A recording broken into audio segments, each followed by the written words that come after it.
A flight attendant publicly humiliates a quiet passenger, accuses him of sitting in the wrong seat, and kicks him out of first class in front of a full plane. What she doesn't realize, the man she embarrassed is Will Smith. What happens next will leave the entire aircraft speechless.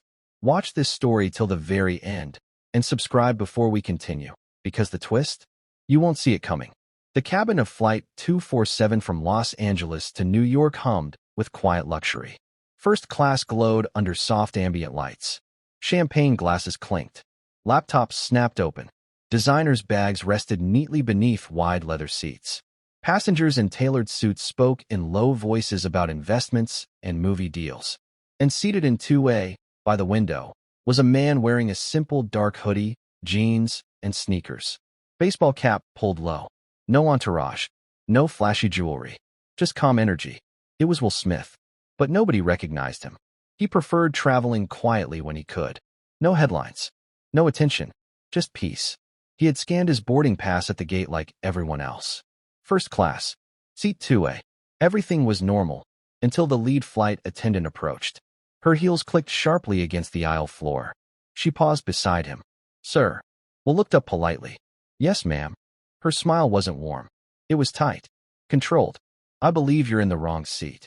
Will blinked slightly. "No, I'm in 2A." She crossed her arms. First class is reserved for premium ticket holders. A few nearby passengers glanced over. Will calmly reached into his jacket and handed her his boarding pass. She looked at it for 2 seconds. Then 3. Her expression hardened. "This doesn't look right." He raised an eyebrow slightly. "It was issued at check-in." She lowered her voice, but it carried. "Sir, I'm going to need you to move to your assigned cabin." A businessman across the aisle leaned forward, watching. Will remained calm. "Ma'am, this is my assigned seat." Her patience snapped. "Sir, please don't cause a scene." Now everyone was watching. Phones subtly lifted. Whispers spread down the cabin. Is he trying to sneak into first class? He doesn't look like he belongs here. Will felt the sting of that sentence, but he stayed composed. "I assure you," he said evenly, "I paid for this seat." The attendant signaled another crew member. They huddled briefly. Then she turned back. "You'll need to step out of first class immediately." Gasps. The businessman smirked slightly. Will looked around the cabin. Not angry, not embarrassed. Just disappointed. He stood slowly. The attendant gestured toward the curtain dividing first class from economy. "This way, sir." The humiliation was deliberate. Public. As he walked down the aisle, whispers grew louder. Unbelievable. People always trying something. A teenager quietly recorded on his phone. Will stepped just beyond the first class curtain. The plane had not yet taken off. The cabin doors were still open. The attendant spoke sharply. "We'll sort this out once you're seated in economy." Will stopped walking. He turned slowly.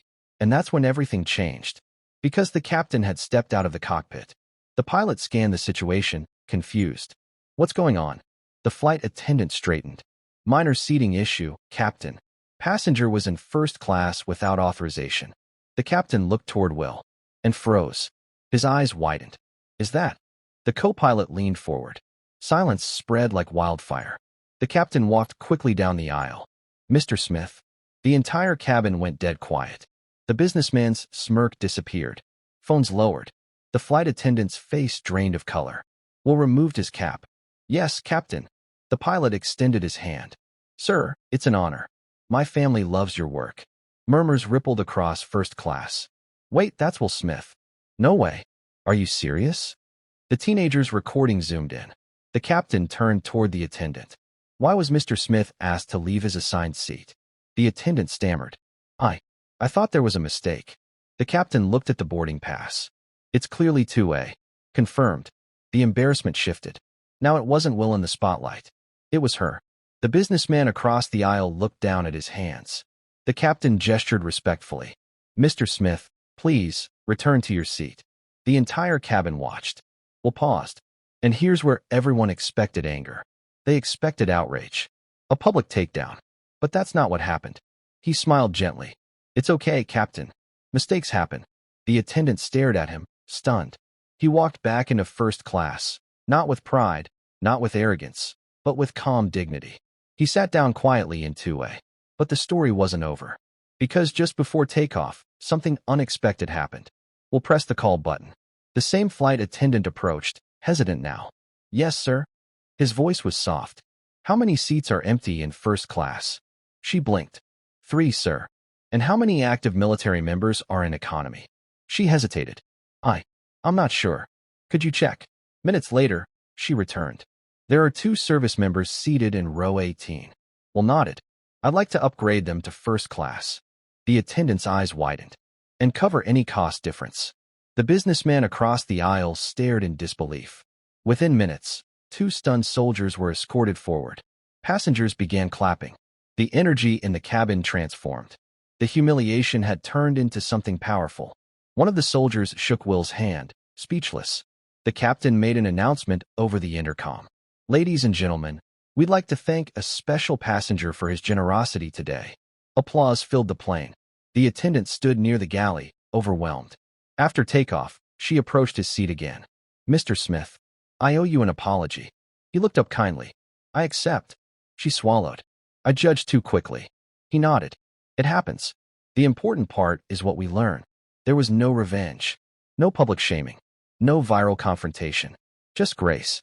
By the time the plane landed in New York, the story had already begun spreading online, but not because of drama.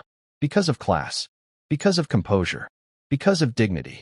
The businessman who had smirked earlier quietly approached before exiting. Sir, I misjudged you. Will smiled.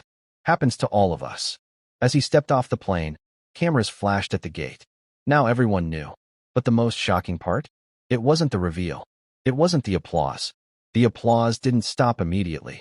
It rolled through the cabin in waves. First polite, then genuine, then emotional. The 2 service members, now seated comfortably in first class, still looked stunned. One of them kept shaking his head in disbelief. I can't believe this, he whispered. Across the aisle, the businessman who had smirked earlier avoided eye contact. But something had shifted in the air. It wasn't just admiration. It was reflection. The lead flight attendant stood near the galley, hands clasped tightly in front of her. Her composure, once sharp and confident, had softened. The authority in her posture was gone. In its place was something heavier. Regret. She approached 2A again, slower this time. Mr. Smith, may I speak with you privately? Will Smith looked up calmly. Of course. She knelt slightly, so her voice wouldn't carry through the cabin. I owe you more than just an apology. I made assumptions. I reacted without verifying. And I embarrassed you. Will studied her face for a moment. Not coldly, not critically, just thoughtfully. Why? He asked gently. The question caught her off guard. I don't know, she admitted. You didn't look like our usual first-class passenger. The words hung between them. He nodded slowly. And what does a usual first-class passenger look like? Her throat tightened. The silence forced her to confront her own answer. He didn't press further. Instead, he leaned back in his seat. We all carry unconscious biases, he said quietly. The key is recognizing them before they hurt someone. Her eyes watered slightly. I understand. But the moment didn't end there. Because halfway through the flight, turbulence hit. Hard. The cabin jolted violently. Gasps erupted. Drinks spilled. A child began crying somewhere in economy. The plane dropped suddenly, just enough to send a ripple of fear through even the calmest passengers. Seatbelt signs flashed. The 2 service members immediately straightened, scanning instinctively as if on alert. The lead flight attendant moved quickly down the aisle, steadying herself. Another violent shake. Overhead, bins rattled. The businessman gripped his armrest tightly. And for a brief moment, panic threatened to take control of the cabin. But 2A remained calm. Will sat upright, composed, scanning the faces around him. Not scared. Grounded. He caught the eye of the nervous teenager who had been recording earlier. It's okay, Will mouthed. That simple gesture steadied the kid more than the captain's announcement ever could. Over the intercom, the captain's voice came through. Ladies and gentlemen, we're experiencing unexpected turbulence. Please remain seated with your seatbelts fastened. Another drop. A few screams. The lead flight attendant nearly stumbled, but one of the service members caught her arm to steady her. You're good, he said calmly. In that moment, hierarchy disappeared. There were no classes, no sections, just people on a plane relying on each other. After 15 intense minutes, the turbulence eased. The cabin slowly relaxed. Breathing normalized. Nervous laughter replaced fear. and something deeper bonded the passengers together. The lead flight attendant walked back toward first class, visibly shaken now, not from authority lost, but from vulnerability exposed. She paused beside 2A again. "Thank you," she said softly, though she wasn't sure what she was thanking him for. Maybe for staying calm. Maybe for showing grace. Maybe for teaching without humiliating. Will gave a small smile. "You handled it well." Her eyes widened slightly. "I almost lost control." "But you didn't," he replied. That mattered. As the flight continued smoothly toward New York, conversations changed tone. The businessman eventually leaned over. "Mr. Smith, I judged you too." Will chuckled lightly. "Today's a good day to unlearn something." By the time the plane began its descent, the energy on board felt completely different from takeoff. Softer, humbled, human. When the wheels touched down, applause filled the cabin again, this time for the captain. But a few glances still drifted toward 2A. When the seatbelt sign turned off, no one rushed to stand. Instead, passengers waited patiently. The two service members shook Will's hand once more. "You didn't have to do that," one of them said. "I wanted to," he replied simply. The lead flight attendant stood at the aircraft door as passengers exited. When Will approached, she straightened, but not out of authority. Out of respect. "Safe travels, Mr. Smith." He paused beside her. "Next time," he said gently. "Lead with curiosity instead of assumption." She nodded. "I will." As he stepped into the jet bridge, cameras flashed at the gate. Word had already spread. Airport staff whispered. But what no headline would fully capture was this. The real shock wasn't that he was famous. It wasn't that he upgraded strangers. It wasn't even that he was right. The shock was that when given the perfect opportunity to humiliate someone back, he didn't. He chose grace under pressure. And sometimes, that's louder than applause.